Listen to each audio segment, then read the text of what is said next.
The Maltese branch of the cult of the Thing with a Thousand Mouths is unlike the others that our heroes have struck down. Their leaders and facilities seem extremely well guarded by competent and watchful sentinels, and they appear to have powerful connections with the local authorities.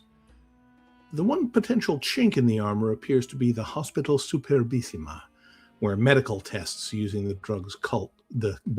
cult's drug, nectar, are underway, including tests on children being overseen by one Dr. Salazio.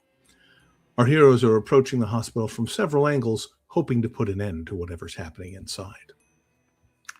Meanwhile, the last thing Frank Kearns remembers is being elbows deep in the cyclone radial engine of Janet Winston Rogers' plane, adjusting one of the cylinders that had been running a little rough. There's a noise somewhere behind him in the hangar, but before he can turn, a starburst of pain shoots across the back of his head and everything goes dark. Now he found himself manacled to a chair in a room he couldn't identify under the glare of a painfully bright light in an otherwise dark room. Was this connected to his mob days? Surely that was all behind him. "Frank," a gruff voice says, "we know you flew some people around the country this past summer. We know you went to Georgia and LA and maybe some other places, and then they sent you away. We got some questions about those people. And if you answer those questions, everything's going to be fine. If not..." The voice trailed off, and in the silence, Frank could hear the snarling and gnashing of something just outside his field of vision. It sounded like an angry dog, except no dog ever said things that sounded that much like words, even if Frank couldn't understand the language. Finally, the gruff voice finished. "Well, the mouth is always hungry. We'll see you on the other side."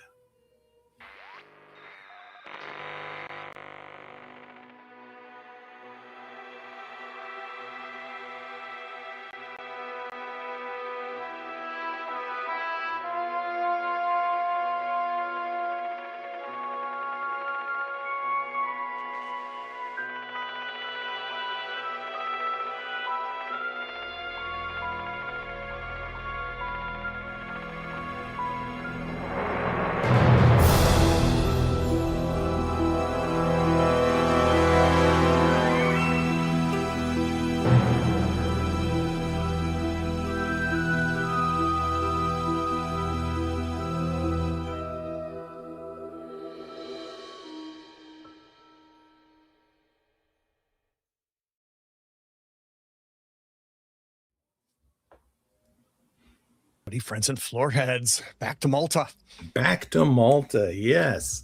So, when last we left our heroes, we had a couple of approaches going on. Doc Adrian had tried to set himself up with an interview with the mysterious Dr. Salazio, although they weren't able to get past the receptionist just yet. Alice has a plan to get James into the hospital that James is not entirely sanguine about. And I think, last I recall, Sal just wanted to do a little shopping. So it's a Tuesday afternoon heading towards evening, and I think we had just decided that everybody had kind of finished up what they were doing, and we're kind of regrouping at the hotel. So do we want to catch up on the plan? Or do you want to just proceed with whatever Alice is up to? Well, if the four of us are together, Alice is going to put forward her suggestion. Well, I've actually got two. I think it would be good if there's two of us inside.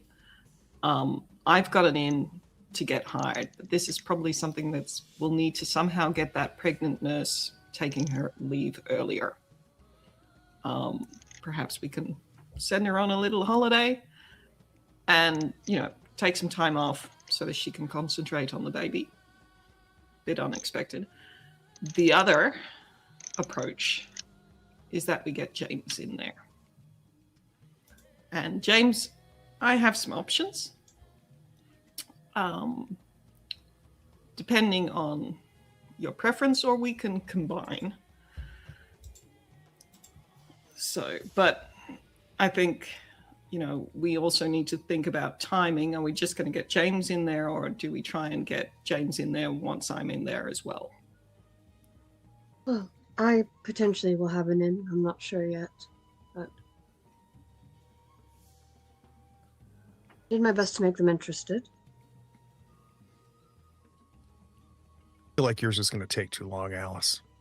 I mean, even if, and I'm not sure I really like how you talk about taking care of a pregnant woman, though I think I Yeah. understood what you meant. Yeah, she goes on leave earlier. Okay. You don't really think that I would harm her in any way? Obviously not, because I'm about to let you drug me. So apparently I do trust you. I'm concerned about time. Sal, how far do you think you can get in with your connection? Do you think there's access that they could open up for you, or? No, they are pretty much hands off at this point. They don't want us shitting in the backyard, so to speak. Understood. How bad is this going to be, Alice? Not too bad. I mean, you've got two choices. One is, have you ever taken castor oil?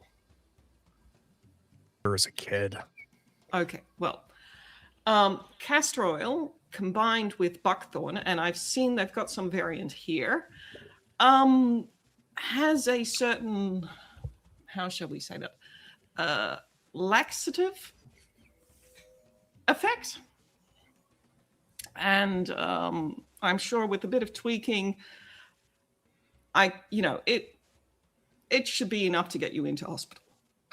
So that's one end, so to say. The other is there's this little, and Alice starts rummaging in her purse and pulls out a small bottle with a kind of red syrupy contents. This is a syrup from kind of berry that you could get in the it's from my previous work in Middle America, and it's a syrup of ipecac. And this is commonly used, if you ingest something that disagrees with you, this will help you evacuate it, so to say. So that's the other option. We can combine it. I do think we do need to ensure that you are fully hydrated, because that's one of the, side effect, of course, of extreme vomiting or diarrhea is there's a risk of dehydration. But either of these, if we, administer them in the correct way, I'm pretty sure we should be able to get you into hospital on a food poisoning or something. And how long do we think we need me in there? Because my other concern is these, within a day or so could go. Or are we talking about continuing to give it to me? No. I'd say just this would get you in there, and then standard practice, I think this also here is that they want to keep you in observation for at least 1 or 2, 2 days to probably get you in there. But I'd say, let's say the first 6 or 8 hours, you're not really going to be able to do much. That's why I'm thinking, if we can combine it, I think that I'm sure that we've got some extra cash, haven't we? That if Sal and if we find that nurse, convince her to take her leave earlier, maybe we can get me in the hospital there as well. All right. So what's the between ingestion and symptoms, how much time are we talking? That can be very quickly. I'd say, 10 minutes, 20 minutes. So why don't you give me your little berry juice? Let's take me in, saying, I don't know if I've eaten something I disagree with, but I am nauseous, severe headaches, and then I'll ask to go to the bathroom. I will drink this stuff so that they see firsthand what these symptoms look like. Yep. That'll save you from having to clean up the car. Well, I wasn't. Yeah, no, I think that makes sense. And then you can have some more on you that, if it's necessary, you can take a little bit more, but you do need to. And she grabs a big can of jug of water. You do need to stay hydrated, and she pours the water and gives you a big glass. So I perhaps start drinking now. And then, because that once you're in, overnight, I think, Sal, do you think through your contact? Because, you're in, but how do we get in? Or are you going to be doing that all by yourself? That's my hesitation. Or you in there, do recon, and, well, let's say keep sipping the syrup until you find out what you need. I don't know how helpful I'm going to be once I'm in there. I think I'm just the in. Yeah. So. And the out. I guess shoot you a look, Sal. How's your tooth? I'm thinking I got the better end of the deal here because I'm not in the hospital. I'm not going to be puking my guts up or worse. So yeah, my tooth is just wonderful. Alice, I think we've got to put you as my sister or my wife or something. That works. She already knows me. I could, and the fact that I'm a nurse and I'm worried and I'm bringing you there, Right. They'll keep you in. I can visit you. Yeah, no, that gets me in. That's even better. And if they're threatening to discharge you before we're ready for that, then, I saw some stuff in the garden. I can start cooking up some stuff to keep you in there. Let's stick with plan A for now. Okay. And I just start drinking water. Okay.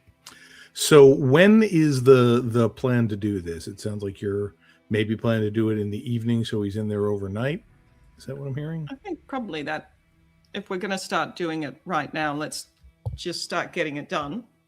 See if they'll let me stay over, or otherwise, in any case, it'll be there overnight. Mm-hmm. Okay. So I think you guys stay at the hotel, have dinner. Probably recommend that James eat something light and maybe on the mushy side, nothing too intense. I think a little bit after dinner, a courier comes by the hotel with a telegram for Dr. Fisher. And it's basically, it appears to be from Dr. Salazio, and it's basically very interested in learning more. Are you available for interview tomorrow, 1 p.m.? And, Keeping up with it's got the like a kind phone of- number and response. Yeah. Yeah, keeping up with the kind of charade he has at the moment of being a way in over his head, but well-meaning student still. Mm-hmm. We'll respond very eagerly for the interview and say, I must admit, I'm here to learn more from you. I don't know much yet myself, but I hope to learn as much as I can from you.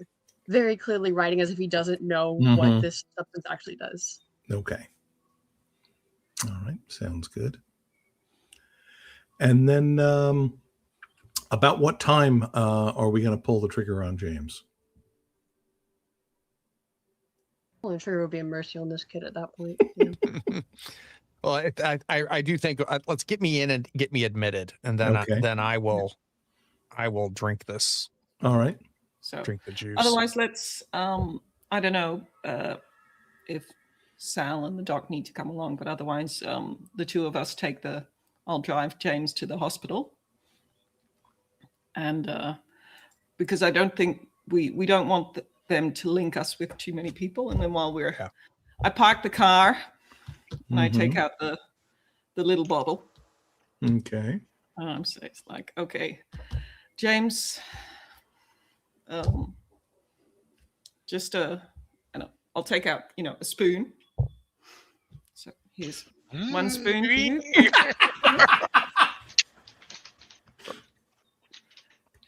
So how many? If I'm looking at the bottle, looking at Yeah. the spoon, what kind of dosage do I have here? How many spoonfuls are in this bottle? probably about 6 or 7. Okay. So, I'll take care of the dosage, and I don't take the spoon. well, it's on the spoon right now. So, Oh, I thought you were giving me the bottle. well, I'm just gonna take the bottle from you. okay, but don't overdo it. Don't this well, keep it safe.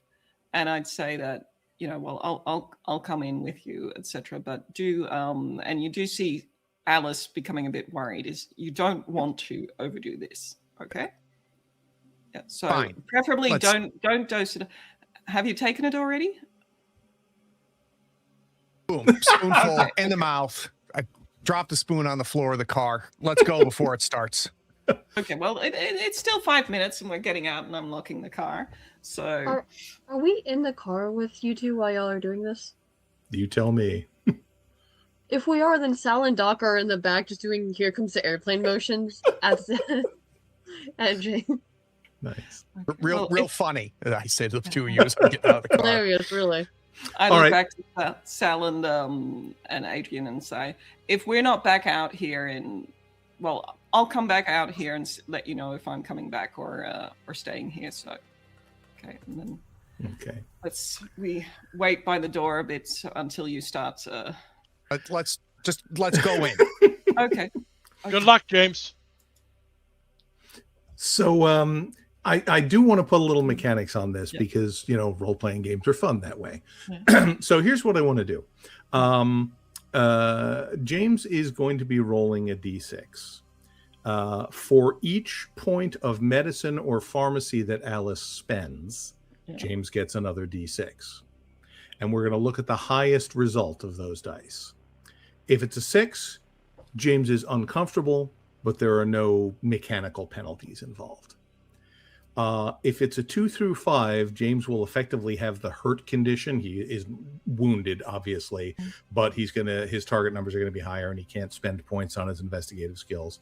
If the highest result is a 1, James is going to be more or less useless. So I'll let you decide what you want to spend there. Okay, well, I've got 2 points in pharmacy, so I'll spend 1 because I want to keep 1 in reserve if we need to repeat this at any point in time. All right, so it sounds like James is going to be rolling 2 dice. You can also spend medicine in there if you want. Or, might not matter. Unless you want more, James, I mean... 2 is fine. 2 is fine. Yeah. Here we go. All right. So, it's a fairly rapid onset, and you can sort of, by the time you get to the door of the hospital, you can feel that kind of roiling in your stomach that is, the clear precursor to something unpleasant going to happen. So I visualize you get in the door, and, Alice kind of starts to pause there for a moment, and James is just like pushing through the door. So the receptionist is there. It's a different woman than you saw earlier. And good evening. Can I help you? Hello. And then in a mix of broken Italian and English, I'm going to say, I'm sorry to bother you, but my brother, I think he's eaten something that's very much disagreed with him. And I'm quite worried. Oh, God damn it. It's like starting. Okay, and she looks over at James and kind of gestures to an orderly. It's over there, and they kind of get a wheelchair and bring you over. I need a bucket. And they produce that fairly quickly. They've obviously had to do with this before. As they're sort of wheeling you back to sort of I wouldn't qualify it as an emergency room, but sort of the, initial triage area. The receptionist is asking Alice, what did he eat? How long ago did this start? Has he vomited yet? All the sort of basic diagnostic stuff. So, well, it wasn't a really special dinner, although I did say, the clams smelled a bit funny, etc. But I'm quite worried. He has such a delicate stomach, so and I'm a bit worried. And you, of course, you have to be very careful with vomiting, because and I'm going to try and follow. They're not at this point making any effort to hold you back. Okay, dehydration, and I'm just yes, ma'am. Aspiration. I mean, okay, James, do you want me to hold your hair? And the sound effects have begun. Yes, exactly. Mm-hmm. I'll spare the stream. Yes, thank you for that. But I think I'm afraid we all know what that's like. Sal's glad he didn't take that janitor job right about now. Right. So yeah, I think at this point they're going to do the best they can to make you comfortable, and we don't need to go into all the detailed mechanics of it, but it's clear that you're not well. Yeah. So basically, they kind of help you get everything out, and then probably set up. I don't think they were actually using intravenous strips at this point, but they start working on hydrating you and getting you back. And they say they'd like to keep him at least overnight for observation. Okay, well, that's a huge relief. Can I join him in his room just for a moment? Yes, we actually, they're not going to be too hardcore about it. They're just like, of course you can stay with them. So they bring you up to a room on the second floor. Okay. They're not super busy right now, so there's another bed in the room, but there's not another patient in it. Okay. If you wouldn't mind, if I could, just stay and keep an eye on I'm so sorry. I mean, I told him don't eat the clams, and I don't want to. Please stop talking about the clams. Well, if you got to learn sometime, James. So, let me take care. I'm a nurse myself. I know what these types of things, but I was just worried, and you're abroad, so let me. I'll keep an eye on him. Yeah. So the whole check-in process and everything probably takes about an hour. Because there's all sorts of stuff. There's paperwork. Where are you staying? They want to catch on the deals. Was anyone else suffering from this? But eventually they start settling down, and they're like, are you asking Alice, are you planning to stay the night? We can have this other bed made up as a cot if you'd like, or certainly we can contact you if there's any episode. I think he seems stable now. James, what would you prefer? I want you within eyesight of me. Okay. Just this will pass. I don't speak Italian, and I'm just trying to get words out in between. Yeah. Okay. So yeah, they'll make up the bed on the other side. Okay, then just let me grab something from the car, from the rental car, and I'll be right back. Thank you so much. Thank you so much. Of course. And I'll just head downstairs to let Sal and the doc know that I'll be staying over. It's like it worked like a charm. So we're both in for the night. If you guys want to head back to the hotel, I'd say I'll check in tomorrow. Sounds good. Okay. Perfect. So, and then I head back up to the room, and I assume again by the time it's about 11:30, it starts. Probably, to go yeah. I said by that time,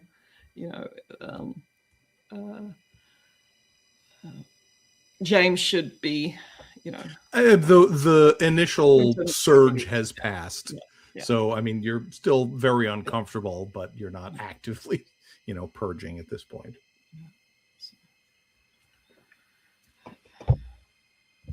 Well, that worked like a charm. James? I'm not much for conversation right now. Okay. Shall we do a look around, snoop around in an hour or two? I'm not going anywhere for a little while. But this all better be worth it. Okay. Sure. Okay. We'll have a little shuttle. I'll check on you in a few hours, see if you're up to it by then. Okay. Muttering under breath a bit of that. It's the worst patient. Ugh. All right. So, what's Alice doing in this interim? I think Alice will, check out the room, etc., and then just take a nap. Okay. So, yeah, nothing very exciting. Yeah. So I think after you've been there for an hour or two, you will hear nurses going by in the hallway outside. It doesn't seem to be a particularly active night.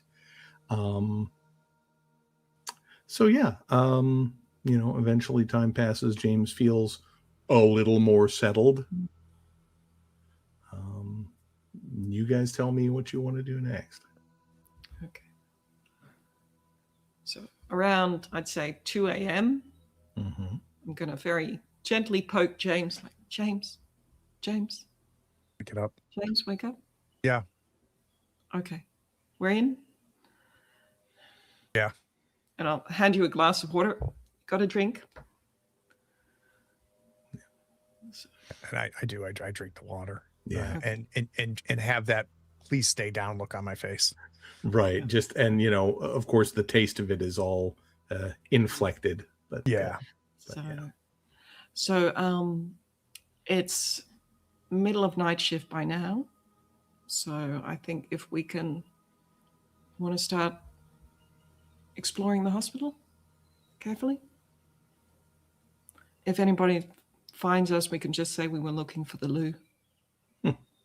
Fair enough. Makes sense for me. Should I be walking? Do you want to put me in a wheelchair and you push me around? Well, I mean, do you feel up to walking? Wheelchair's a bit exaggerated, but hey, if you want a wheelchair, I can push you around in a wheelchair. Yeah, my legs swing off to the side of the bed and super self-conscious about my gown opening up behind me. And I stand up. I can walk. Okay. Yeah. And it's nothing I've never seen before. So, and I give you my arm. All right. I'm going to walk with you. Sounds good.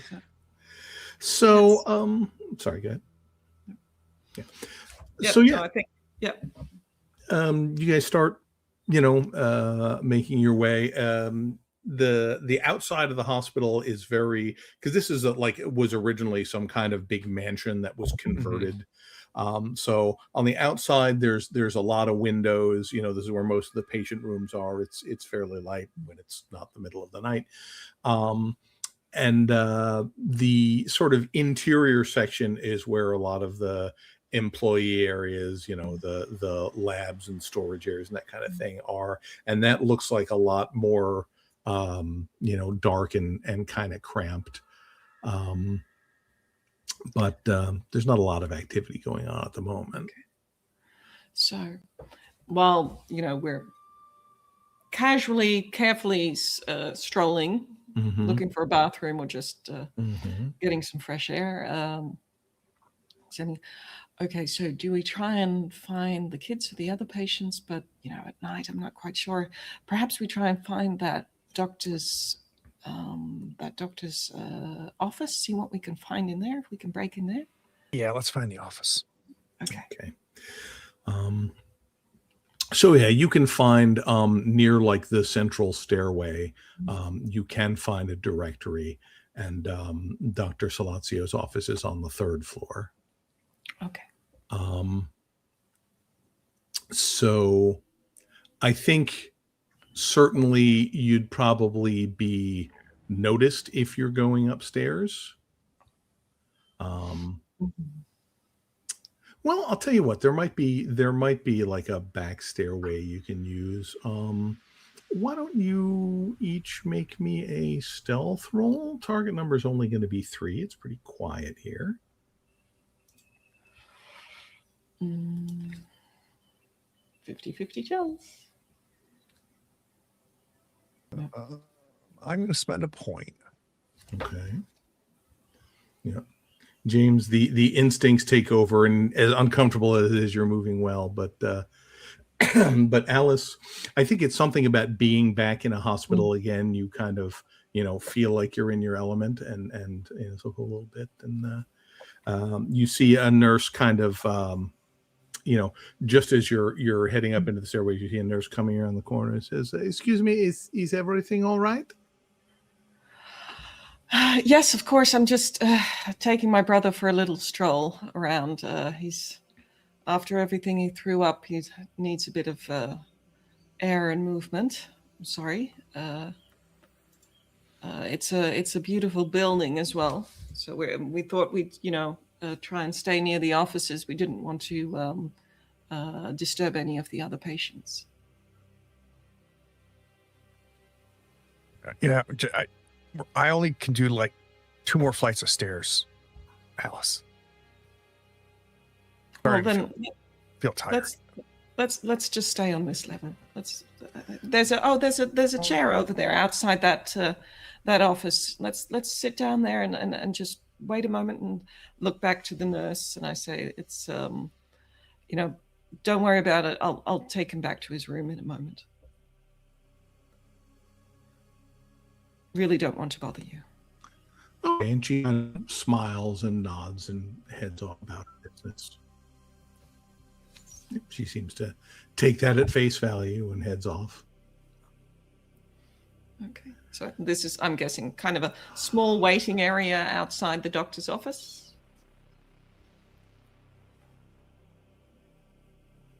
Your internet's giving us yeah, this is problems. Yeah, we lost Brian. I saw that coming. He'll be back. I am doing my very, very best not to just be annoyed with you and all of James this. puts the nurse down the stairs.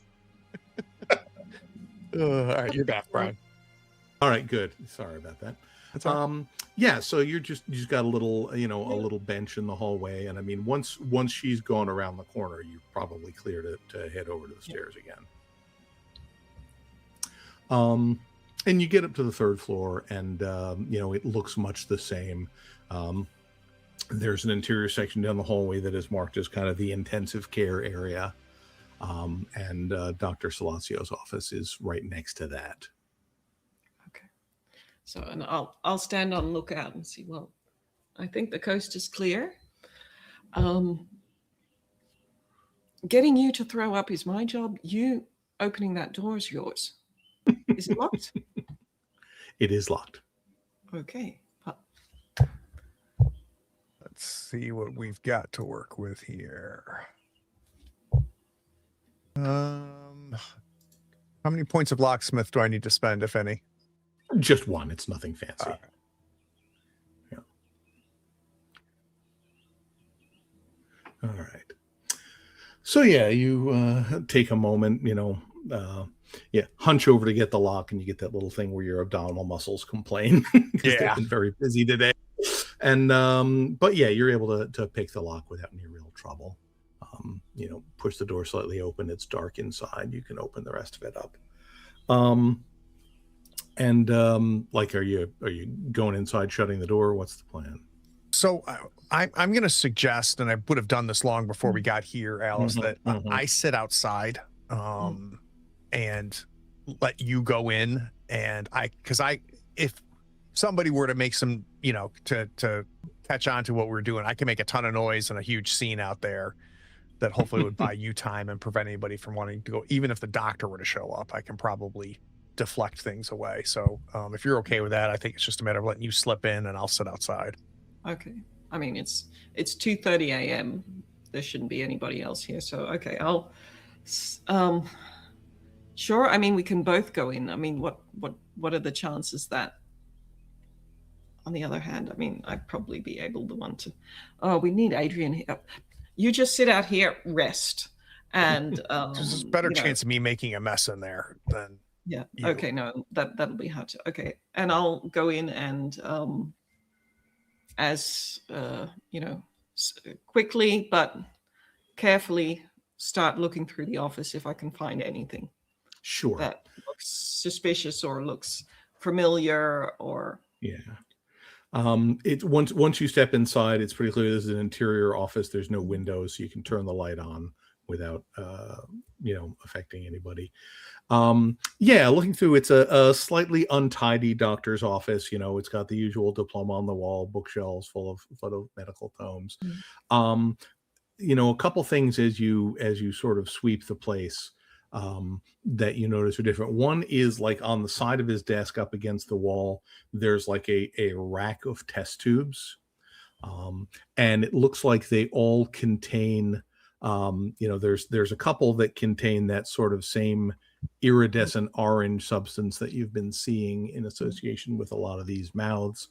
And then there are a number of them that have little paper labels taped to them that are like, admixture with saline, with sodium, like they've been mixing it with different other substances to see something. I mean, you're not sure what they're testing.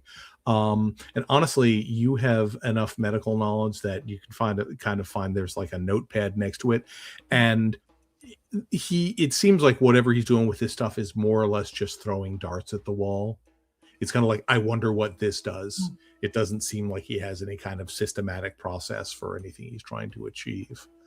And then I think the one other thing you find that's interesting is there is, in and among his papers, which are mostly, standard reports and patient forms and logs and that kind of thing. There is one piece of paper that looks much older. It's like a parchment type of paper, and it's got a bunch of writing on it in a language you don't immediately recognize. Okay, I'll tear out the bottom page of the notebook. Mm-hmm. And then I'm just going to quickly copy it. Okay. Yeah, so I can bring it with me. Copy it down as best you can. Yeah. But other than that, it looks like a fairly standard doctor's office. Okay. Then once I'm done, I'll head back out and ask James, if he can lock the door again. I mean, you can lock it on the way out. Okay. Turn them out. Okay, then lock the door, and then I say, I'll kind of whisper an update, and I think best that we get you back to your room, so you can let's sleep on it, update the others, and any indication where this stuff is coming from, where they're making it? No, but they've got it here. So I think that, and then I imagine that, I'm kind of whispering as I lead you back down the stairs and back to your room, that we've got an inn now. So let's just get back to the room. And then this is enough for tonight. You drink some more water, etc. And then I can share this with Adrian tomorrow. And then we can dose you up before they dose you up again before they release you. Yeah, and if I'm going to try to talk you into just going back, I'm fine, and just come back in the morning. I would like Sal and Adrian to be updated sooner than later. So I'll try to convince you to. It's 4 a.m. in the morning, and they've got the car back at the hotel. They'll come here in the morning. Listen, these 2 hours are not going to make the difference. You just. All right. What? Okay. Yeah. You just sleep, and in the morning you can have a nice breakfast before we do something to prevent you from being discharged again. Got it. All right. So you guys get back to the hotel room without a problem. Like, you pass an orderly in the hallway, but he doesn't take any real notice of you. Yeah, and the rest of the night passes pretty quietly. In the morning, nurses come around, take your temperature, take your blood pressure, all the usual stuff. They're giving you another, round of medications to try and, keep you settled and everything. And I think you both notice that on the tray, there's like a couple pills and like a little cup of some kind of liquid. There's also a little cup that has what looks like that same, orangish liquid in it. And as you're going through and taking the pills, she just hands that to you like another one of them. Oh, what's that? Oh, it's a mild stimulant that will help hopefully improve his appetite and bring some energy back. Oh, what type of stimulant? Oh, it's a new medication that we're testing here. There's not been any side effects that are unpleasant, I assure you. Well, to be quite honest, as I said, I'm a nurse. I'm a bit hesitant for my brother to start taking experimental drugs at this point in time. Is it really necessary? No, I just thought it might help him feel better, but it's not required. I propose, James, let's just stick to the ordinary medicines at the moment. Please forgive me, but Americans are a bit conservative with these new types of things. So, if at any point, I'm sorry, real quick. If at any point I feel like this nurse is being distracted by Alice, I'm gonna pour this stuff like off to the side of the bed. And sure, and there's like a pitcher of water next to the bed. You can just I'll pour it into there and go too late, and I just put the empty cup back on the tray. Okay. I'm sure it will be fine, but if you do see any unusual behavior, of course, please let us know. Okay. Well, thank you very much. And what are the plans on perhaps the doctor seeing James? Well, certainly the doctor will be coming to check you in. I mean, I don't know how you feel, but you look much better. I think we could probably discharge you after the doctor sees you if the symptoms have mostly resolved. I mean, I feel like I'm starting to get my appetite back. Can I get some broth or something? We can see if it stays in me. Of course. And she, makes a note and, says, I'll get something for you from the commissary, and then we'll get the doctor in to see you very soon. After she leaves, I'll just say to you, Alice, I'll drink the broth and just do another spoonful. Well, I mean, I do have something else. I mean, a bit hesitant, twice vomiting after each other. There's a bit, we might want to switch it off.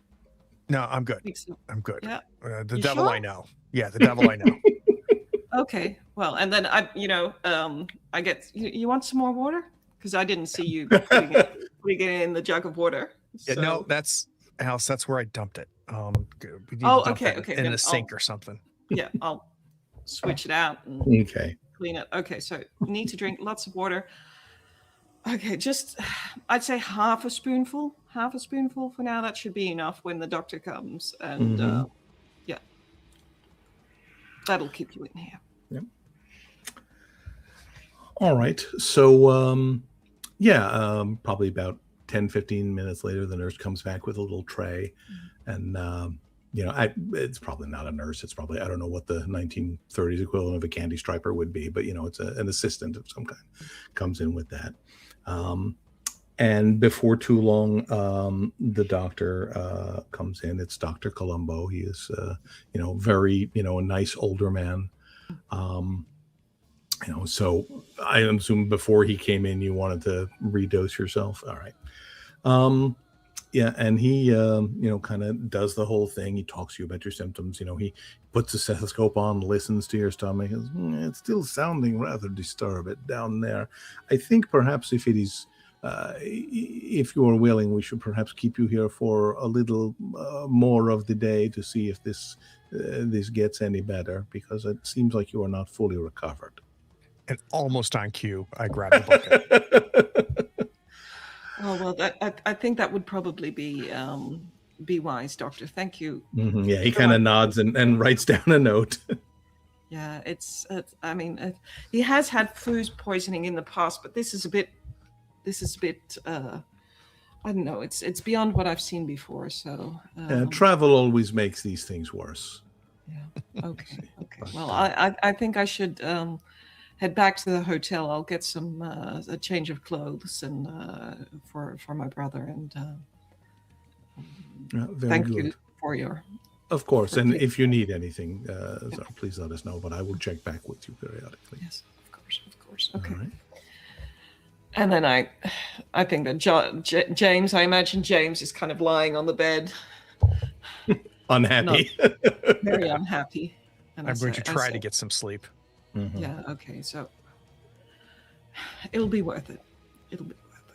So just take care. And I think I am going to take the bottle away. But I'll take. I give it willingly. Please take this from me. And then I'll head out to the parking lot, see if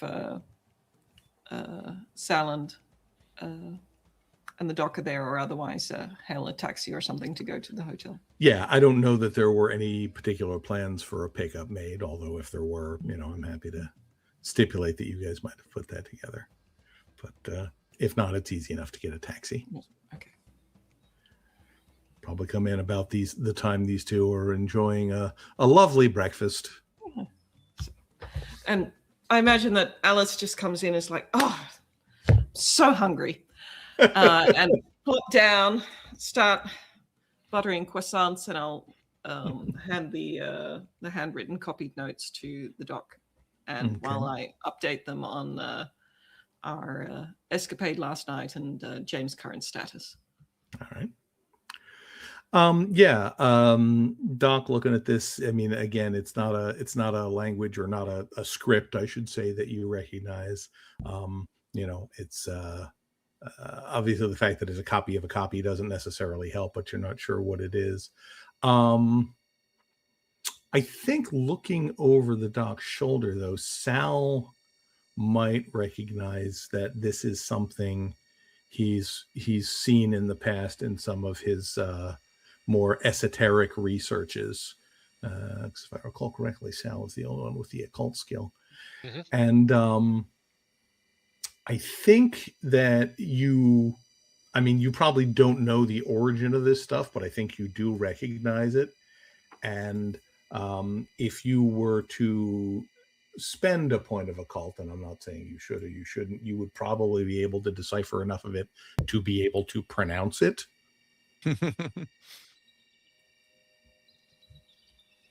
Okay. Yeah, so you think it doesn't, again, it's not something that means anything in a language that but you know what it sounds like now, and you would know how to say it if you wanted to. I will say part of it. I will not say all of it. Okay. There is power in words, and Sal knows this, and so yes, I will say a little bit of it, but not all of it. I won't. Okay, so you read like the first line or so. Yep. And it's like, yeah, it's definitely some kind of spell or chant of some kind. It's some kind of ritual thing. Not entirely clear what it does from what you've got here. Gotcha. I will make every effort to memorize it, though. Just okay. Yeah, I think you can do that with a little time. Sal, I've never asked, why do you know so much about the occult? A long story. Probably best told at another time. All right, as long as you tell it one day.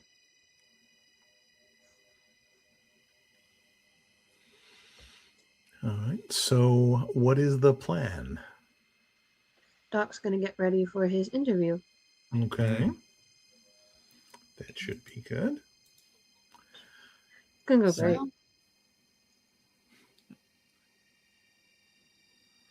Sal, any idea what we should? I mean, we've got James on the inside. I think I'm pretty sure they'll keep him in overnight, and otherwise we can make sure they do. But any further ideas on how we should approach this? I mean, the doctor's clearly part of this. We've got somebody on the inside of the hospital now, perhaps Adrian as well. I really think we need to start extracting answers out of that doctor. I'm assuming you told Sal about the whole, bringing of the cup of Yep. mouth Kool-Aid. Okay. With all that they're pandering and handing out like candy, we need to find out where it's coming from, put a stop to it. Okay, so Adrian's going to talk to him, do an interview. I don't think James for the rest of the day. He'll just be in bed, but we can probably do another nighttime look around, see what type of patients are there, and then perhaps when the doctor leaves tonight, you shadow him and figure out where he is. If he's, I mean, are we thinking about snatching him?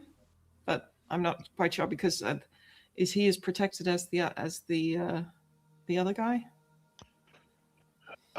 I would doubt that he's that protected, but yeah, we could take a look. I mean, he's a doctor. Figure out where he lives, perhaps, and then check out his place. Yeah. Anyway, we can get him to talk. We can encourage him. Yeah. Okay. All right. So it sounds like Adrian is going to be heading off to his interview. Are the other two, like Alice, are you going back with a change of clothes? You waiting a little while before you head I'll back? change of clothes and spend some time. I'll go to the supermarket, get some castor oil, and spend some time, cooking something up as well. And then I imagine the three of us head back to the hospital. Is Sal joining as well? Sal was going to. He's got some purchases to make. Okay. All right.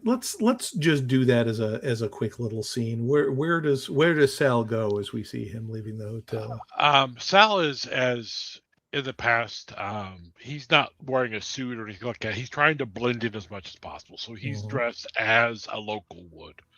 In fact, he had to probably throw some dirt on his a local worker, not a local tourist or anything, but a local worker. Gets his hands dirty, whatever he needs to do.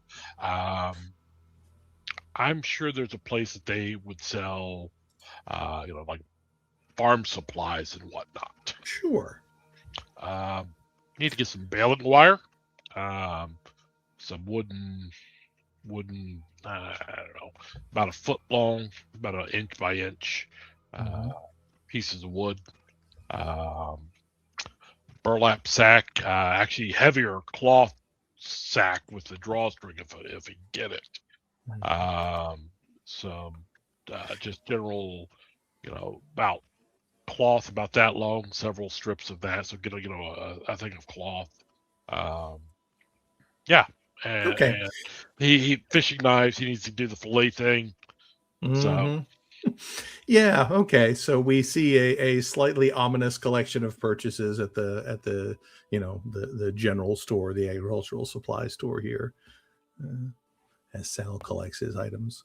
The rest of you get back to the hospital. As you start approaching, Alice, you realize that the receptionist here is the same woman you saw the other day. But you have a legitimate reason to be here, so that shouldn't be a problem. I think if you get there, like are you going there together, like around the time of Adrian's interview? I think I'll probably be there a bit early, a bit earlier, but Okay. we're not going in together. Yeah. Okay. So Yeah, fair enough. I'll say, buongiorno. Going to see my brother, and I've got some. I picked up some pastries, etc. Yeah, they take a note and they sign you in. No problem. You know where he is, so it's easy enough to find him. Yeah, James, your sleep, it's sort of the classic hospital sleep. You're in an uncomfortable bed. Your body's fighting you. They wake you up every few hours to give you medicine to help you sleep. It's been that sort of annoying, restless night. But eventually you see Alice returning. So, feeling a bit better? Yeah. Okay. Yeah. Not too good yet. Didn't sleep well. What did you guys figure out? What are we even doing? Well, we're targeting the doctor for the moment. So Sal and Adrian will take care of that. I think for the moment, you just concentrate on staying here and staying hydrated. I've got a small piece of pastry for you. Let's just check that out. So did the doctor say anything about discharging you, or whether he'd keep you in another night? The impression you got is that he would expect you to be doing okay later today, maybe this afternoon, a discharge. But... Okay. Will keep me here another night. Okay, and then I want to talk about the children. Will help. Okay, I want to talk about what we're going to do about the children. Well, I think we'll first need to find out what's going on with them and there. I mean, we can't take children out of a hospital, so I think that, and I've handed you the pastry to eat. Is that if you eat this, but we should be able to stay here. Is that I'll stay here tonight, and then this evening when it's night, we start checking out the rest of the hospital and the rest of the patients. And Sal's going to do a house call.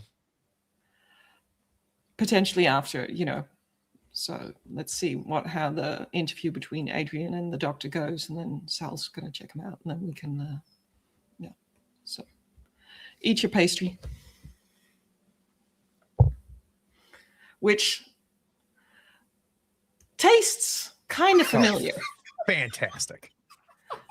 Something, from it has a childhood memory, but yeah. I was gonna ask what's in the pastry, but yeah. You don't have to trick me and then grab the bucket. No. This is the other way. Oh. There's going to be a little delay, but it should be around the time that should be able to eat this. It should. I'm pretty sure it'll convince the doctor, and it shouldn't be too bad. I preemptively am gonna head to the boys' room. Fair enough. All right. So from that lovely scene, we see Doc Adrian arriving at the hospital. Very nicely presentable. Coming in, the receptionist, the same woman from yesterday, says, "Good afternoon." Good afternoon. May I help you?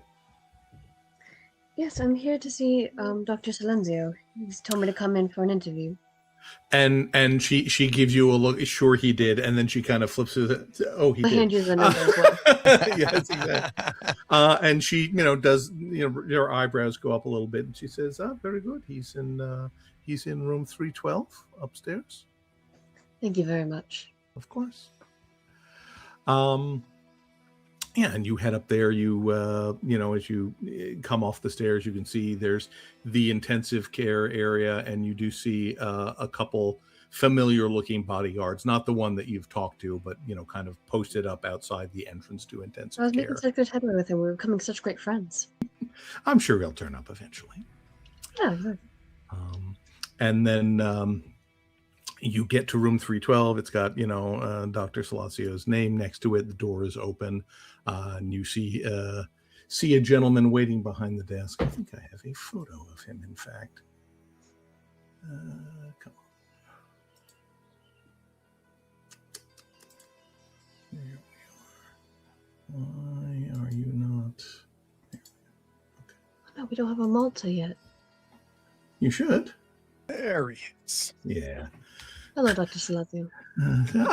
Good morning, Dr. Fisher. Please, no, did you present yourself as Dr. Fisher, or were you still portraying like somebody else? Like newly graduated Dr. Fisher. Dr. Fisher, please come in. And we see, the same sort of slightly messy office, when he, invites you to sit down, closes the door. And he says, I got your message yesterday, and I was very interested to hear more about what your experience with projects like this is. Well, at the moment, I must admit, it's not too much. You see, my focus is more on the mind, mostly with the care of patients. I suppose it would be more a consultation role that I have taken in other projects. I haven't been told much, really. Is that vial in the room? Yeah, you can see there's that little rack of test tubes along the wall. Do you mind if I grab the vial again? Again? Oh, the one that he brought. Oh, yeah. Okay, sure. Mm-hmm. Well, you see, the way that it has been described to me, again, it's been quite fascinating, the level of secrecy behind it. The way I've heard it, though, people describe it almost as ambrosia. And my role has mostly been to understand the effect it has on a person mentally, emotionally, as a intersocial, how it affects them amongst other people. In some circles, it has been abused. I've heard as more of a recreational drug. Yes, we're keeping very careful control of the dosage here, of course. Of course, absolutely. So I think my interest was seeing when it's used in these proper dosages, the benefits that it can have. I have unfortunately mostly seen it as the side effects of overuse. I see. What kind of side effects were you seeing? A bit of a... It seemed similar to many other drugs that, whenever taken out of dosage, have a very erratic effect on the mind, a sort of almost rabid nature, an obsession over certain details as well. It seems to focus the mind and fuzzy it all at once. It's a level of intricacy of side effects that I have not yet seen before, which is why it's so important to keep close eye on how it is affecting people on the right dosages. Yes, I see. And there's a knock on the door of his office. And he says, yes, come in. And the door opens and Montgomery Donovan steps in. You see, like, just outside the door, you see the glimpse of a bodyguard or two standing there as he shuts the door and says, so this is Dr. Fisher then, I assume. Yeah. Montgomery Donovan, pleasure to meet you. I'm the sponsor of this project. Reaches out a hand. Happily shakes it. Mm-hmm. And he grabs a chair and pulls it up behind the desk. And Dr. Fisher, I'm fascinated. Dr. Salacio mentioned that he had someone who had some more experience with this substance, and I was very curious where you had practiced with it earlier. Well, I must be honest, sir. It's less if I've practiced with it, more I've been brought in to try and understand it, I suppose. Mm-hmm. As I was telling Dr. Salazio, it's a very secretive process. It is, as you all are doing here, intended for a medicinal use. But in areas such as the, do you know the eastern coast of the United States? I'm familiar with it, yes. In some circles, it seems to be overdosing. It's used as a recreational drug.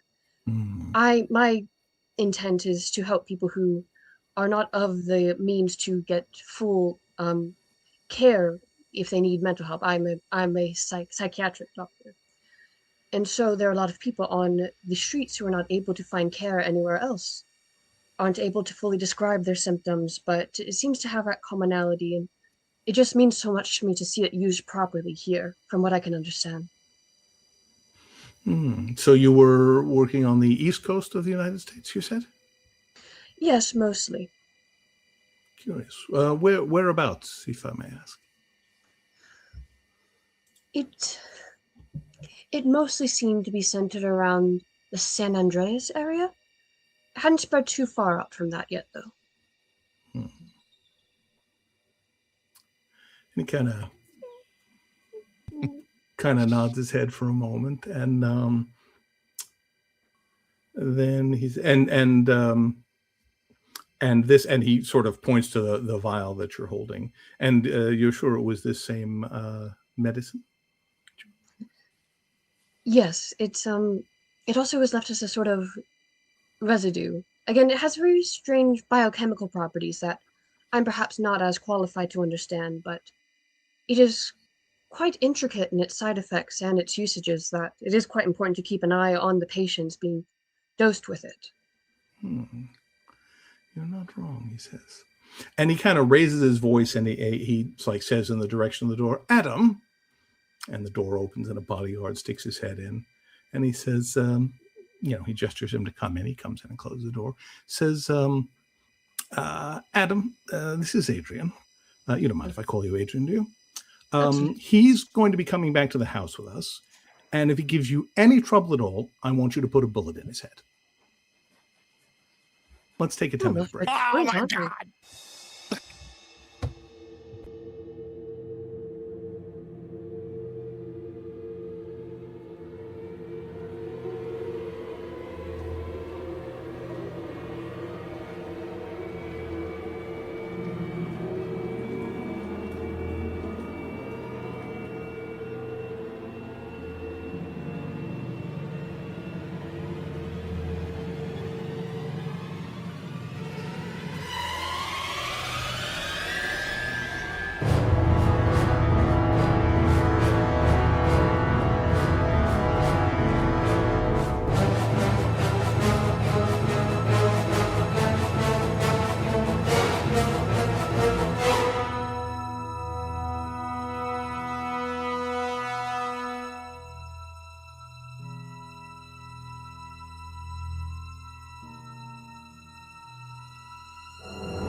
Right.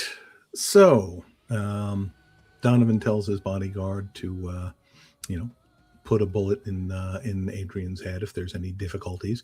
The bodyguard, for his part, just kind of nods and says, "Yes, sir, Mr. Donovan." Doesn't seem fazed by it at all. Dr. Salazio looks maybe not surprised by it, but uncomfortable. Kind of looks away. How does Adrian react? Oh, you're on mute, Mac. Do I get the vibe that I can still keep up the pretense of being a naive person in all this? You're honestly not sure what triggered that. Mm-hmm. I think we'll try to stick with it. He's not very good at it because he doesn't look as scared as he should. He looks a bit perturbed, like he's able to make himself perturbed, like, oh dear, but not fully as scared as he should. Mm-hmm. It is a very serious matter indeed, then, I can tell. Oh, yes. Quite so. And he, Donovan stands up, and at which point the doctor stands up, very much like a subordinate and a superior kind of thing. And he says, "Johann, don't worry about any of this. This is my problem. You just focus on getting Monty well." And the doctor nods and kind of doesn't look Adrian in the eye as the bodyguard opens the door, and the three of you shuffle out. No, not yet. I need to shake Dr. Salazio's hand. He can be an interview. He, kind of again awkwardly puts out a hand without really making eye contact. And then as we are leaving, because I want to make this as bad for Doc as possible, we'll turn to Mr. Montgomery. Sir, who is Monty? And he just kind of gives you a look and says, "Never you mind." And you make your way back to the stairway. The guards that were outside the intensive care area kind of fall into step around you. Mm-hmm. You head downstairs. I think just because it might be interesting, maybe James and or Alice are in the hall and see this entourage going by.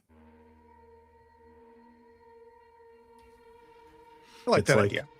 Yeah, it's like you've seen Donovan and his crew before, and it's like, oh, there they go. Wait a minute, is that Adrian?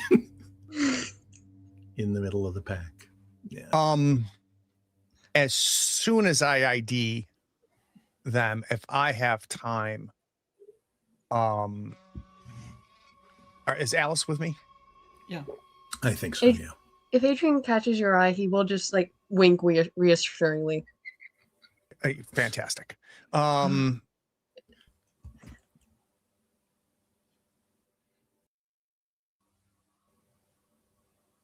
think James is an idiot. I think that No, James. I realize like just the physical nature of how these men are around the doctor. Like I can tell this is an escort. Mm-hmm. And I'm gonna like pratfall onto Donovan. He's like at the he's like in the main stairway. You're just kind of seeing this from somewhat of a distance. You're not. Oh, that I'm close. sorry. Okay. Sorry. Yeah. All right. Oh my God, Alice. Where's Sal? he was out doing some shopping.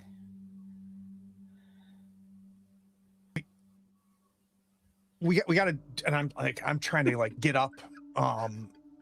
Like we gotta follow him, or You need to stay here. You're in no state, or at least soon you're not going to be in any state to be anywhere else than here. If he gets the doctor alone, you kill him.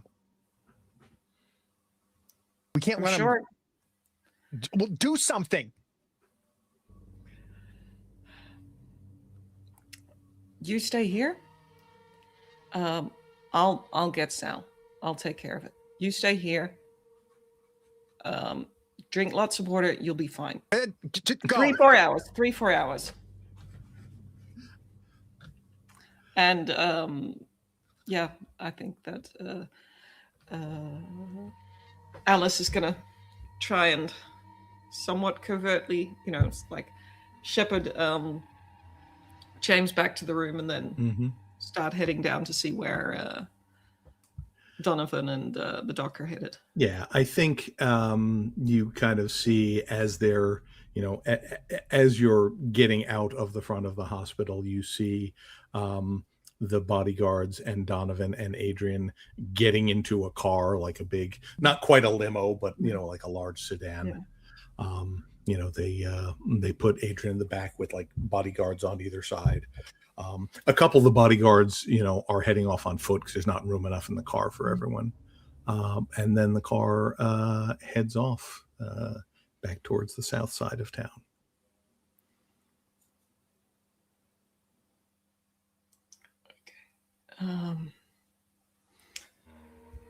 Do I follow them? Do I find Sal? I don't even know where Sal is.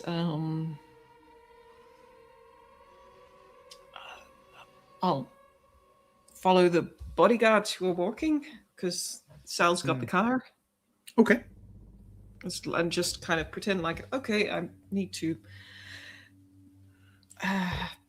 get stuff for my brother. Sure. Yeah, go ahead and give me a shadowing roll with a target number of 3. Oh, jeez. Because that's not something I'm trained in. Nope. No. And I think the problem is, you're following them and you're keeping a discrete distance and that kind of thing. You're not dumb by any means. But I think at one point, one of them kind of, just turns around and glancing and recognizes you from the cafe the other morning. Oh God. And just, and you sort of see him just kind of tap his buddy on the shoulder and not point, but look in your direction. And they say something to each other and then they start walking briskly towards you.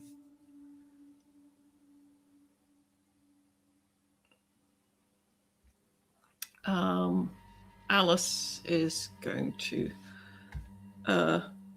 smile brightly, wave, and then at the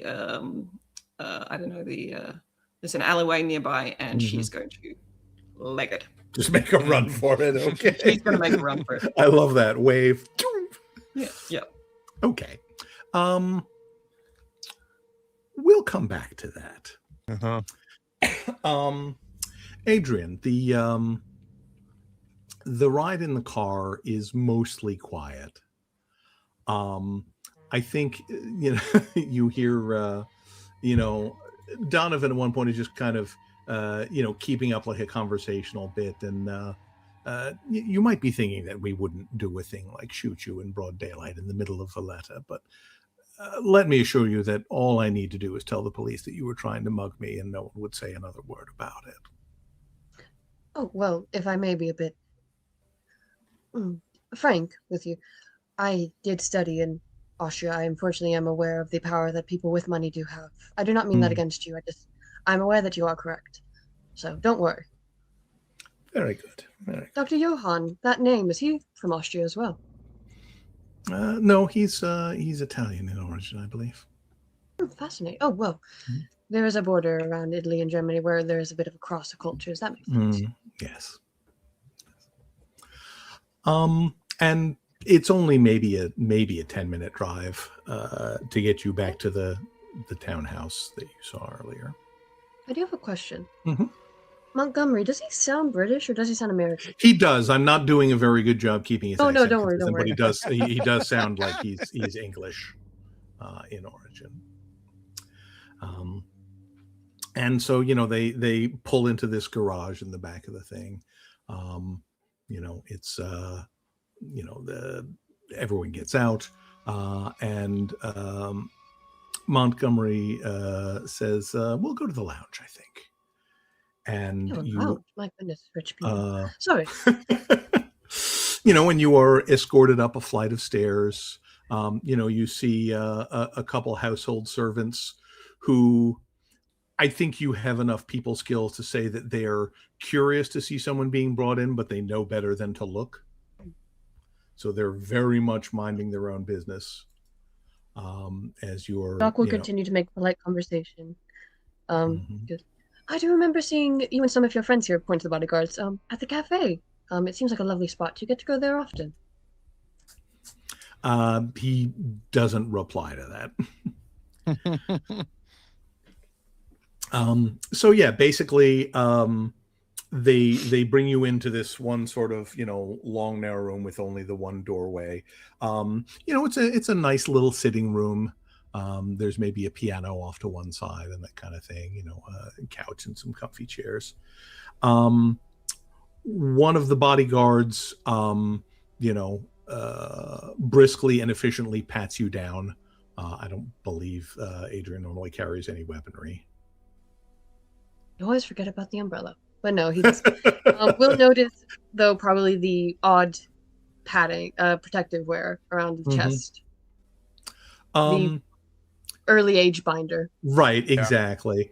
And I think, for he the bodyguard kind of, and then kind of does it again and kind of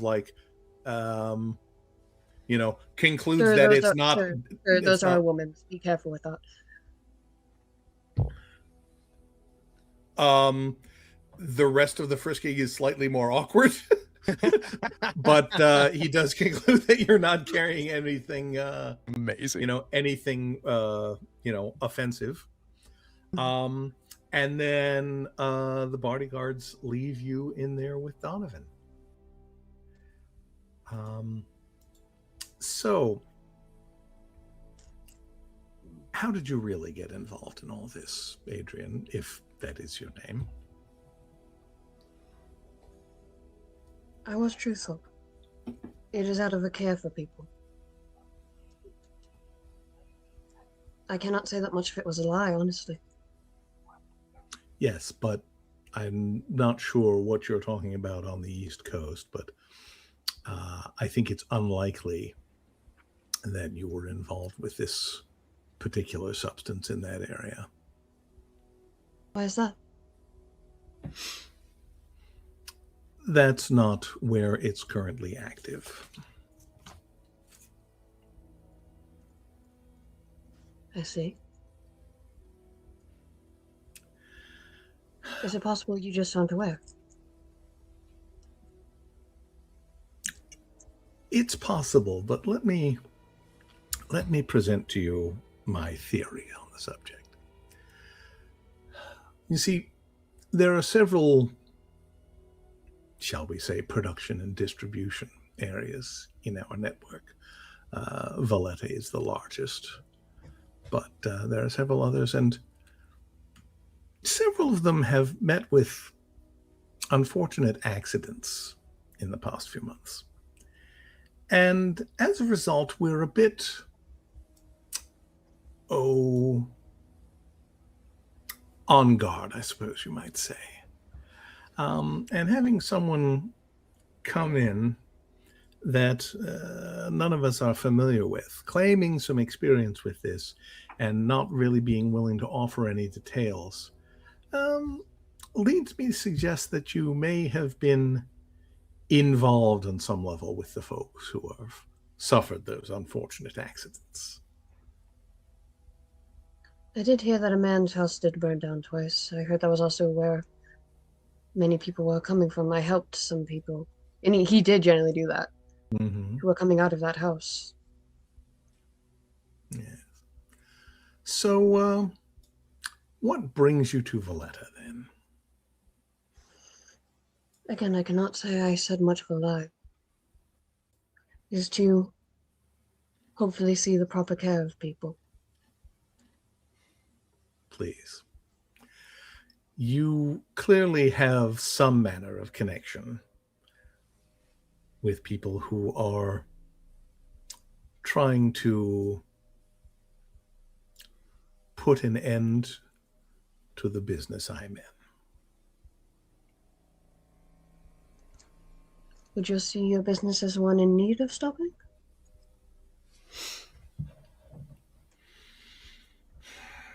And that seems to have struck a nerve when you say that.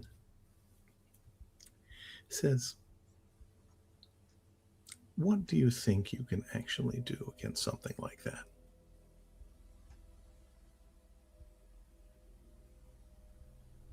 If you've seen where this is coming from, and I think you have, how exactly do you think you can put a dent in it? That is perhaps a larger question I'm not sure I have the time to articulate. Oh, you have all the time you need, Adrian. I would wish to be frank on something, but perhaps I should save that for after I give my explanation. As you wish. And he kind of, sits down, pours himself a glass of probably gin, offers you one if you're interested. Oh, I'm all right. Thank you. Please, go on. Well, I believe you're under the impression that I believe I can do anything against this. That I believe any human could do anything against this. That would be quite foolish, and as you can already tell, I am a foolish person, but perhaps not to that level. How much do you know about all of this in terms of a folkloric sense? I'm not particularly a student of folklore, but let me say this. I was in Los Angeles last decade when things started.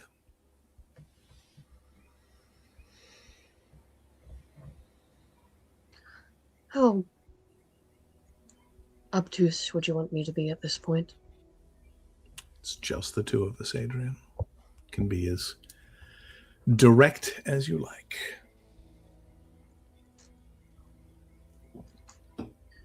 I know what you are talking about.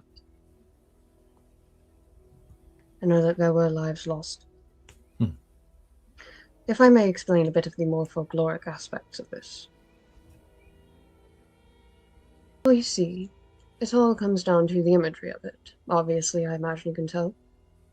Obviously, the mouth, but throughout all of human history, body parts have been the subject of countless styles and tropes of storytelling. The mouth is no different. Oh. And, of course, the connections to it, such as things as violence, depravity. There has always been the human desire to explain why we are so wonderful at being cruel. It only stands to reason that many cultures would look to the stars for that answer. For the levels we can attain, surely are not actually human. Many cultures have believed in great deities that have existed on a level far beyond us. The Aztecs and Mayans of Mesoamerica, the ancient Egyptians, and many Germanic folklores, all of which tie to this process you are now a part of. Are you with me so far? Are you stalling, Adrian? Do you think some manner of cavalry are going to come charging through the door? Excuse you, I was not lying when I said I was a student of medicine. Do you think that I will take my teaching obligations and No, but not I serious? would ask you to get to the point. You said we all had I'm all the very time. busy. I'm a very busy man. You have the rest of your life to talk about this. Fine then. Well, from what we have seen, it does seem that there is some extraterrestrial force at play here. It's hard to deny it after you've seen the mouths and see what their eminence look like.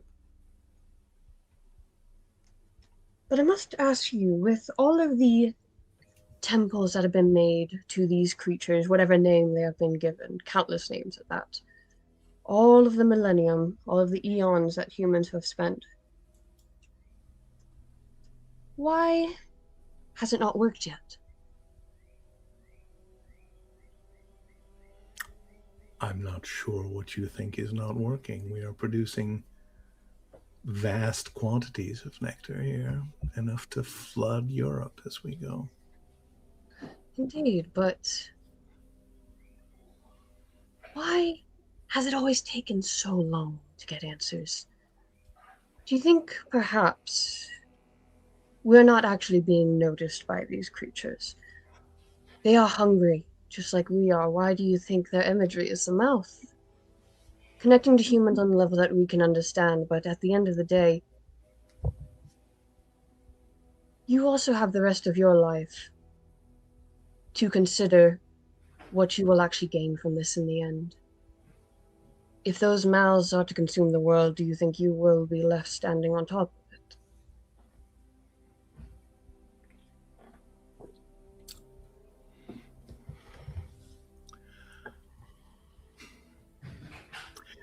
Again, you get the impression that something you've said there has struck a nerve with him. And he says, we refer to it as the font here, but the mouth is perhaps the more appropriate imagery, because all it does is consume. Promises. You know that far too well, don't you?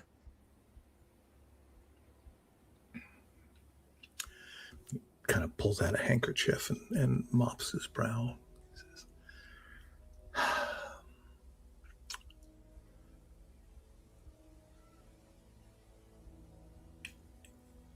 well, he says, you're not going anywhere.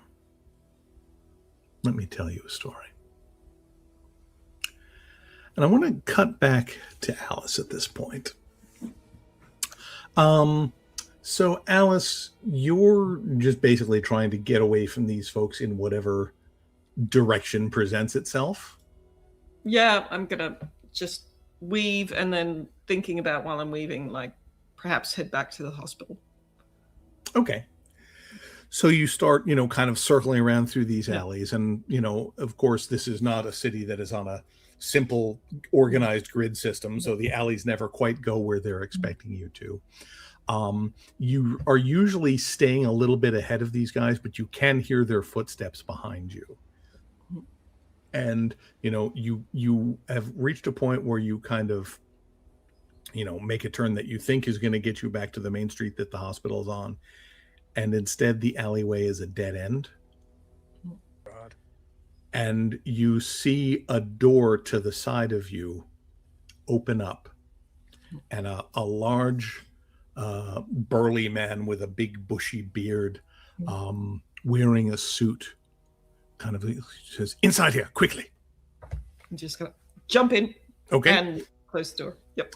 He shuts the door behind you, and he says, "I apologize I couldn't get to you sooner. I was trying to find an opportunity to speak with your group before, when you weren't being quite so closely observed. I wish I had acted sooner. My apologies, Sir Godfrey Wells." And he moves to take your hand in a gentlemanly fashion. Okay. Thank you very much, Sir Godfrey. I'm assuming an English accent. Yes. Yes. Okay. Oh, it's such a relief to encounter a civilized person again in this in this outer. And then I'll give Alice Ross Cavill, widow of I don't know. I'll just mention my husband. Mm-hmm. Pleasure to meet you. I apologize, it's not under better circumstances. And he starts basically leading you down a hallway through this building. And he says, I've been observing you and your friends, companions who have, if I'm not mistaken, looking into the affairs of Mr. Montgomery Donovan. Yes, he is a most unsalubrious fellow involved with an international group of absolutely horrid people. We've been taking care of, or at least trying to eradicate this group, and now we're here. Yes, they have a warehouse in Paola where they're producing massive quantities of this drug, shipping it all over across the Mediterranean. And, yes, I'd seen the warehouse. I'd scoped it out before. It was very, very secure. That was why we were trying to see or find out what was going on in the hospital with Dr. Salazio. And it seems that they doing experiments on children or something? I think, I haven't been able to get money details, I'm afraid, but I think the boy is ill, and I suspect it's some manner of curse, but I think they're trying to cure him. But I'm not sure of the methods they use. Well, my associate was trying to get an in with the doctor, but I think that it seems that we've gotten a bit too close. So I don't know if you saw that, but it appears that Dr. Adrian Fisher is now at the Donovan Mansion. My two other associates, and one is about, and the other is, well, as I said, we were scoping the hospital, so he's our man on the inside at the moment, but still, well, a bit recovering. I see. Well, you're right that the warehouse is extremely well guarded and will be difficult to get to. But one thing that not many people know is that Valletta is riddled with catacombs from the earlier days. And there is, in fact, another entrance to that warehouse, which, if you can get your friends together, I may be able to help you get in past most of the guards. But I have to warn you, it's a dire situation there. They are dealing with an ancient evil, a primitive god that has plagued mankind since ancient times. They call it the Liar from Beyond, but my fellow knights and I knew it by the name Nyarlathotep. Yes. Well, yes, we suspected something like that. We encountered something in Mexico, so we are familiar with the with this type of creature, and I think it would be wonderful that we now have contact with you and can get that in. But I'm, at the moment, to be quite honest, I'm a bit worried for Dr. Adrian, and who's at Donovan's place. So I'm not quite sure whether hitting the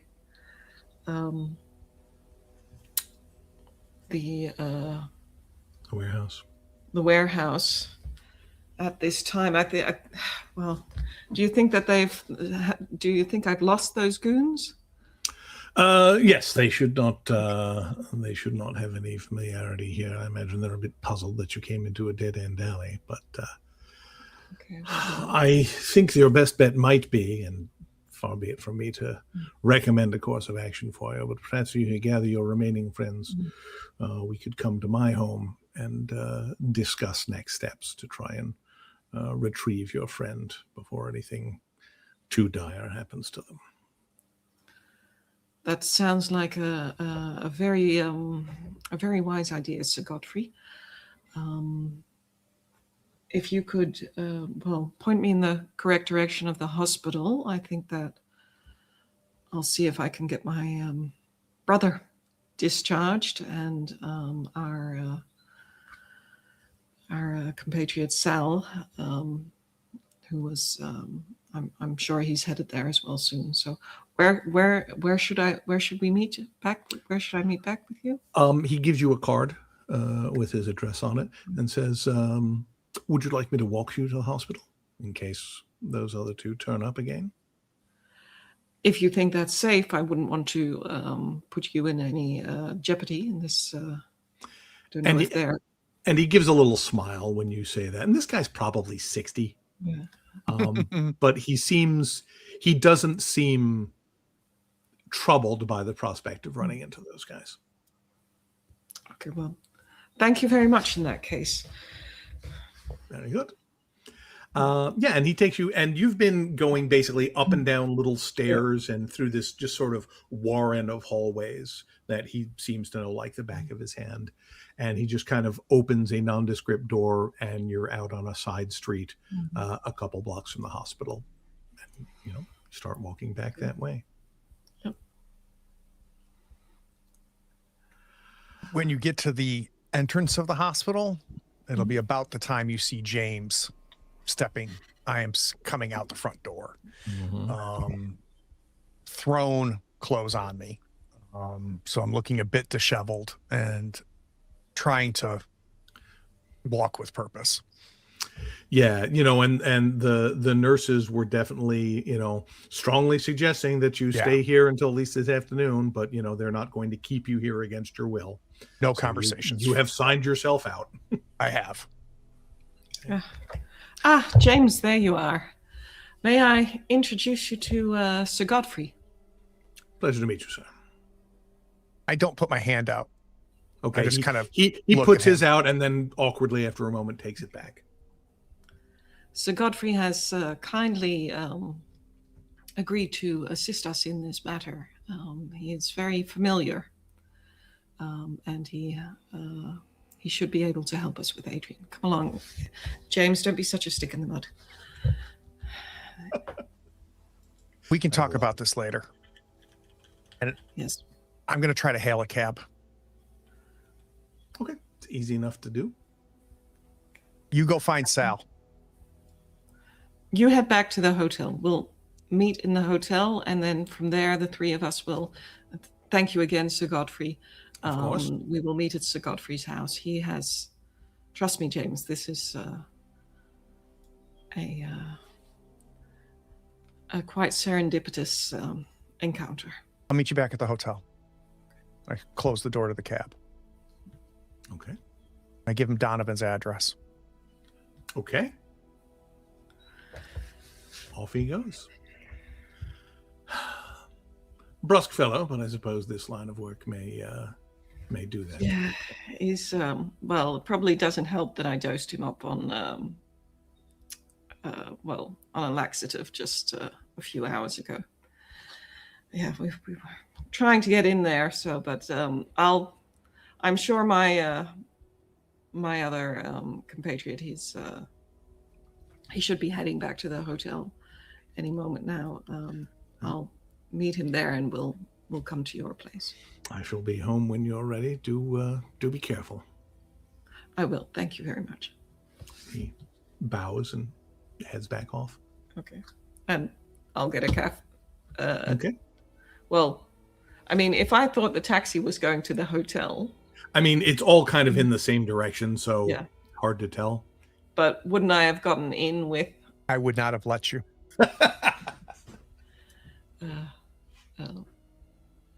Yeah. If you argue, and I I'm have going to no say, idea where Sal was going, so. Yeah, I'm like, spend time with your new friend, and I'll slam the door to make sure you don't get in. I'll get another taxi or something to the hotel. All right. You make your way back to the hotel. I'm guessing Sal has probably returned from his shopping excursion at this point. Yes. All righty. Sal, there you are. Have you seen James? Oh, you're the first I've seen. Oh, damn it.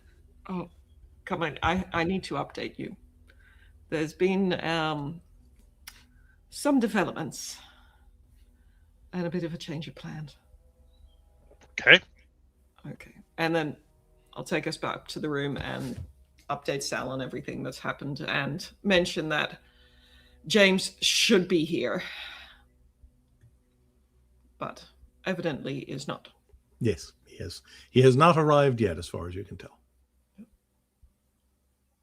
I don't know that he'll be here.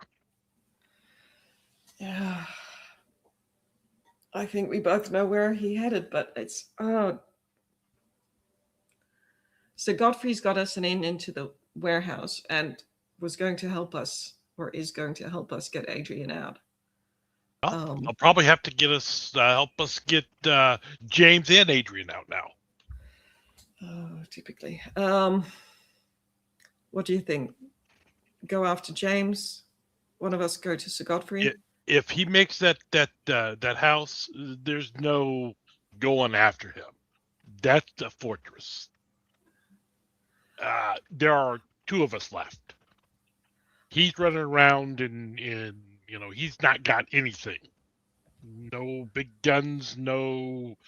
He's obviously operating with half his brain because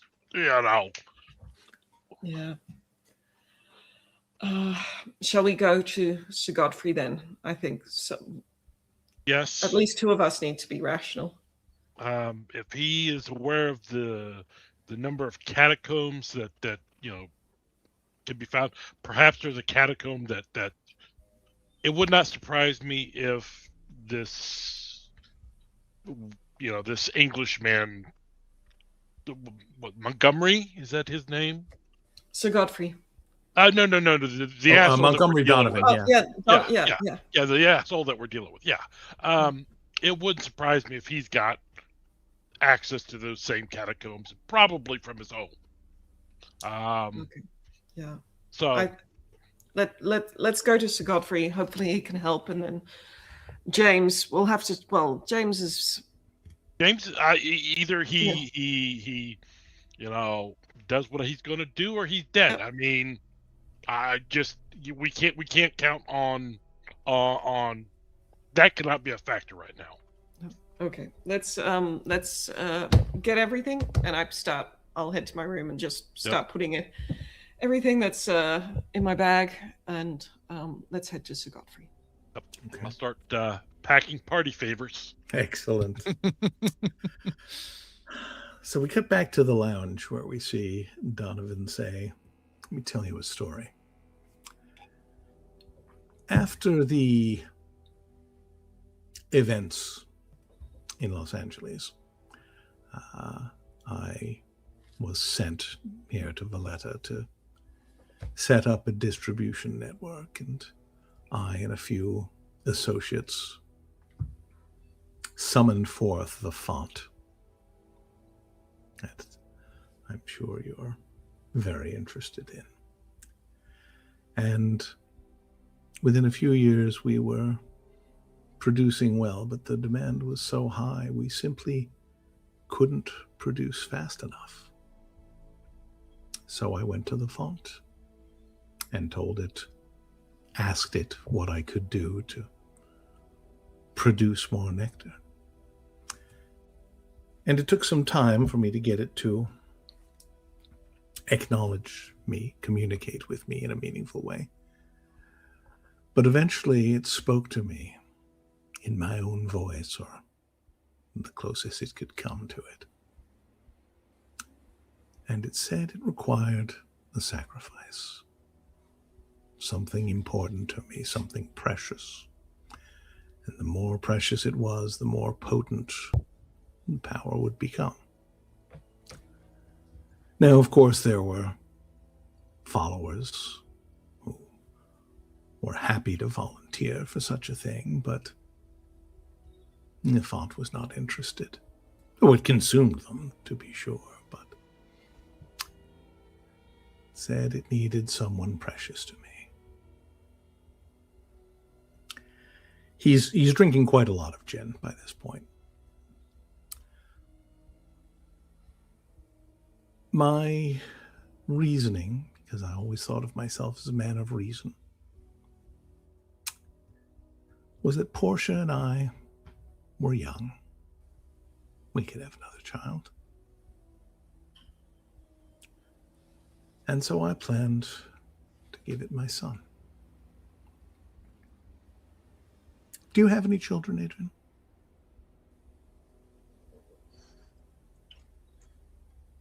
Not much older than one myself. Well, perhaps one day you'll understand, but I couldn't do it. When you look at the flesh of your flesh and the blood of your blood, looking up at you with absolute trust. No, there was no way.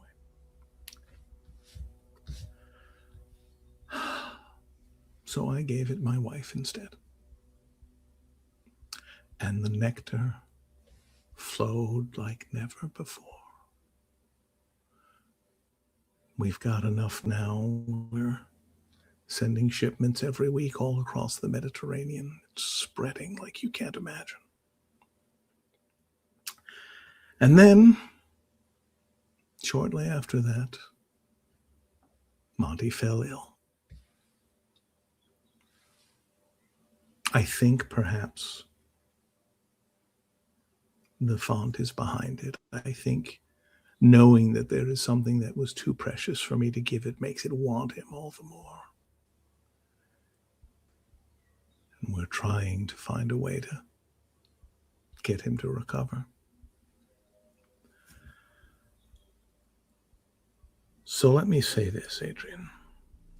If you and your friends genuinely think that you can put a stop to this thing, I want out. I want myself and my son safely far away from here and from all of these people. And if you can make me believe that that's something you and your companions are capable of, we may be able to work something out. Would you believe me if I said I had believed that was the case? And that's why I so desperately wanted to put myself in such danger as this. What is your plan?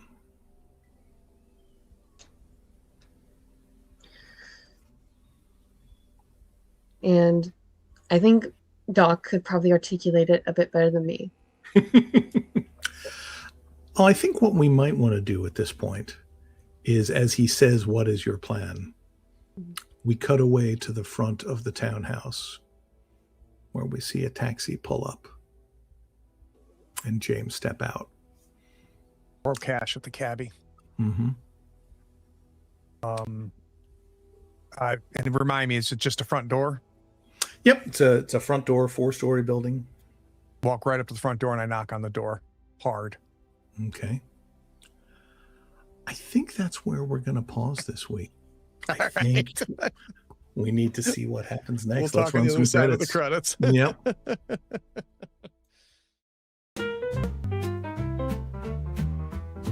In a mansion grand where secrets lie, Walter Winston lived, but he had to die.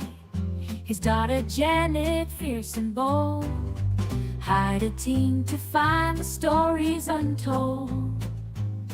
Oh, Walter Winston, Mr. Mystery Man, caught in a web of a sinister plan, with cults and crimes and shadows so dark.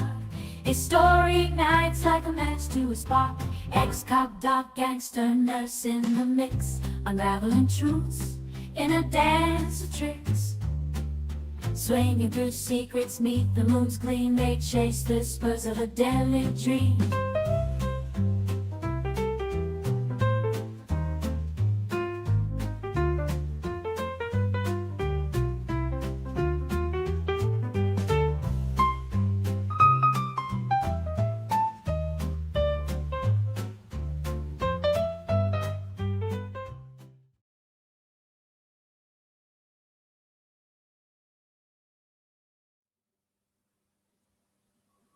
Covered a lot of ground in That was under eventful. 2 hours. Yeah.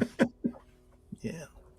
So yeah, it's one of those things where I think, like a lot of investigative games, there's a lot of like little incremental gains, and then all of a sudden you reach the tipping point and everything starts happening. Yeah. So I'm very intrigued to see how this goes. Chris, I want to start with you. I know Sal was largely on the sidelines for a lot of this episode, although I feel like you're going to have some use for those new purchases soon. Yes, indeed. Anything as far as thoughts, stars, and wishes, things you enjoy, things you're looking forward to? Just the one, Craig, your sheer intensity with James and his sense of just drive and that. Yeah, I'm like, so yeah, great job there, Doc. I don't know about Doc. In the best way. Yes. I've throughout the series, we've always kind of kept Doc protected, I guess. With this being, this is your first real foray, his first real foray into danger. Well, I will remind you that back in Bangkok, Yeah. Doc was also had a long one-on-one meeting with Savagery. So, good point. Yes, Doc has established a pattern of behavior here. Uh-huh. Yes. Well, Which James remembers. Yes.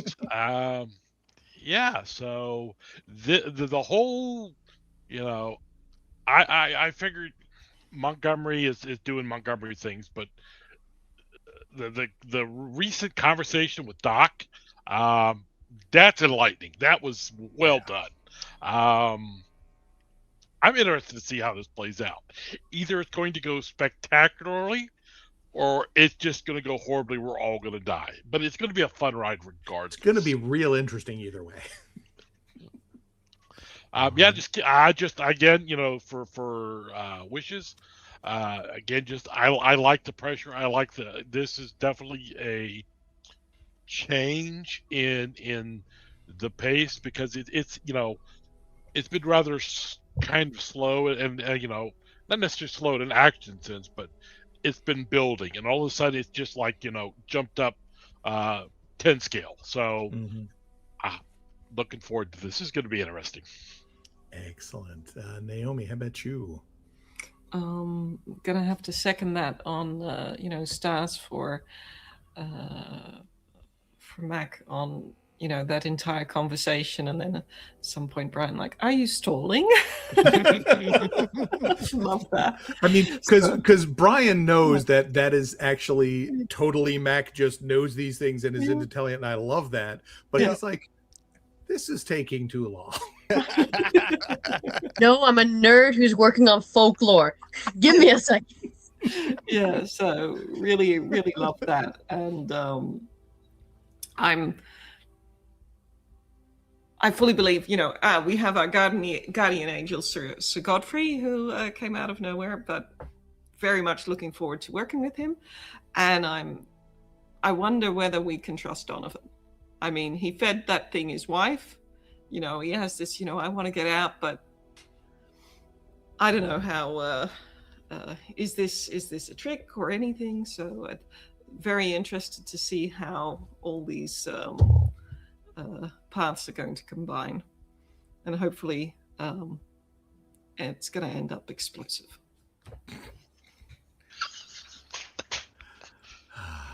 The only problem is these things are all indoors and underground, and it's hard to run people over there. I wouldn't put it past Alice to figure out a way. Yeah. All right, Mac, talk to me about some thoughts, stars, and/or wishes. I've really enjoyed playing a very moral character in this decrepit, sordid, horrible big bad time campaign. That a young man is able to hold on to hope through all of this has been very, very fun to play, and has hopefully is starting to show some effect with a man who did need that hope. It is entirely possible it's all a lie, but Adrian has existed off of lies all his life. He's willing to believe in one more. I think my star was the different ways that everyone reacted to Doc getting himself into trouble yet again by going off with one of the big bads on his own. Alice, like, once again, being very logical, concerned entirely, but very like, all right, James, just don't do anything. James immediately getting into a cab. And then Sal being like, damn, I've seen a lot of these in my time. All right. Here's what we're gonna... Just 3 different levels of experience with people being kidnapped and 3 very different reactions to it. Yeah.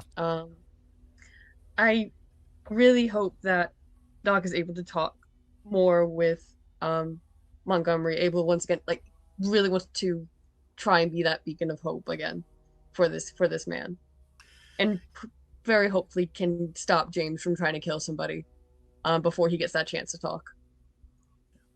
It's really interesting. Not that you had any way of knowing this, but you really did in that dialogue say a lot of the right things to get Montgomery to sort of open up a little bit. That's so cool. That was very cool the way it turned out. Very Any as fun. far as wishes or Those were my wishes, that I get to make sure I more stop conversation. James. Yeah.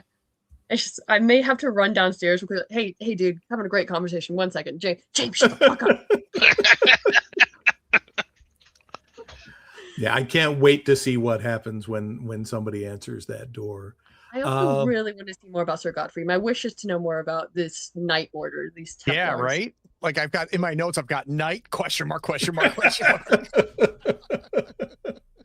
Well, you could have gone to meet him if you weren't going on a suicide run.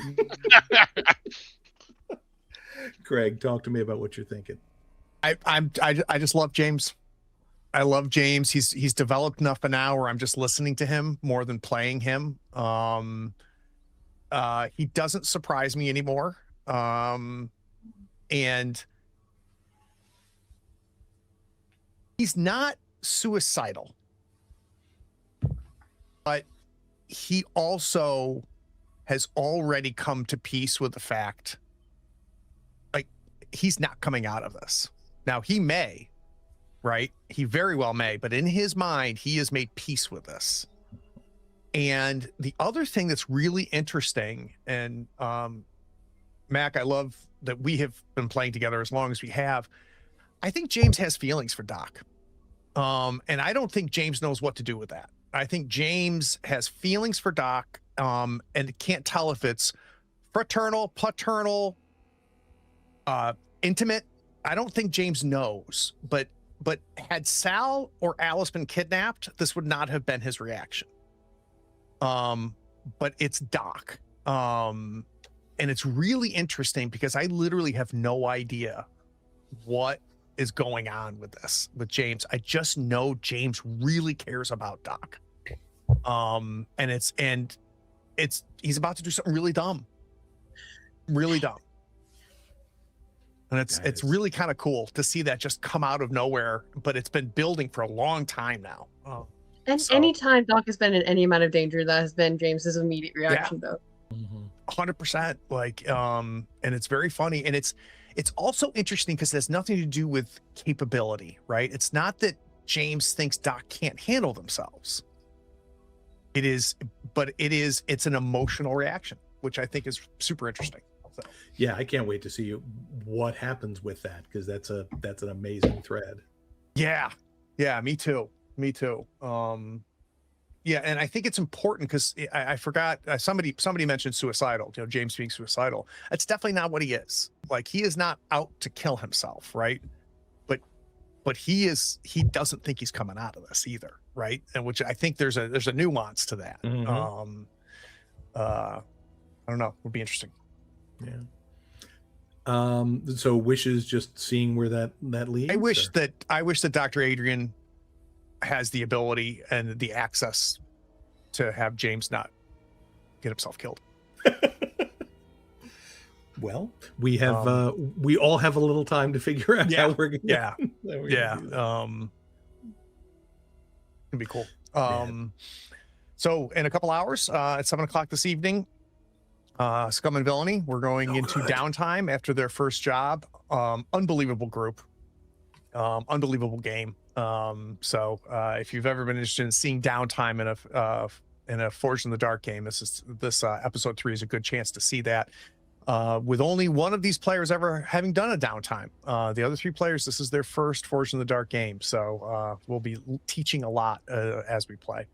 And then obviously follow, like, subscribe, all that crap. So you know when episode 27 is, and we can find out what the hell's going to happen. All right. Love you guys. Take care.